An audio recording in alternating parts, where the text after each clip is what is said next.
asalaamaaleykum mbokk yi, tey la alxames ñaar fukki fan ak ñett ci dul qaada muy weeru diggi tabaski di fukkeelu weer ak benn ci atum junni ak ñeenti téeméer ak ñeent fukk ak juróom benn ci gàddaay yonent bi sallallahu alayhi wa sallam dëppoo ñaar fukki fan ak ñaar ci weeru mee ci atum ñaari junni ak ñaar fukk ak juróom. ñaar fukki fan ak ñett bokkul ci lim yu fàtte lim bu rafet la, kon tey ci alxames ji rafet na. li ñu ci gën a taamu mooy ku ca daloo. alxames ju nekk sunna la ci ku ko man mu wóor ko. ñaanu bis bi: yow yàlla, maa ngi lay ñaan nga musal ma ci siti ak ndof ak ngaana ak mboolem jàngoro yu bon yi. allahumma inni a'udhu bika min albarasi wal jununi wal judaami wa min sayil asqaam. allahumma inni a'udhu bika min albarasi wal jununi wal judaami wa min sayil asqaam.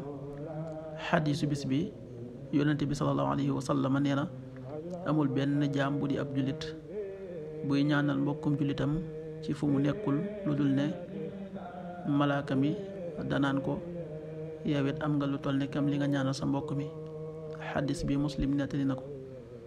qaala rasulullahi sallallahu alayhi wa sallam: ma min abdin muslimin yad'u li axihi bi dahri lgayb illa qaala almalak wa laka bi misl.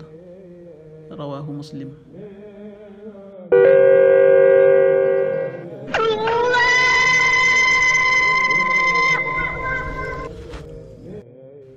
waxtu julli yi: suba waxtam dana tàbbi 5h25, juróomi waxtu yu tegal ñaar fukki simili ak juróom. tisbaar 13h31, benn waxtu bu tegal fanweeri simili ak benn. takkusaan 16h31, ñeenti waxtu yu tegal fanweeri simili ak benn. timis 19h30, juróom-ñaari waxtu yu tegal fanweeri simili. gee 20h41, juróom-ñetti waxtu yu tegal ñeent fukki simili ak benn. loolu mooy waxtu julli ci Touba ak li ko wër. bu fekkee nekkoo Touba, soo ko féetee penku ñaar fukk ak juróom-ñaari kilomètre ju ne wàññil benn simili. soo ko féetee sowwu ñaar fukk ak juróom-ñaari kilomètre ju ne yokkal benn simili. soo ko féetee Saalum wala Gànnaar téeméeri kilomètre ju ne yokkal benn simili.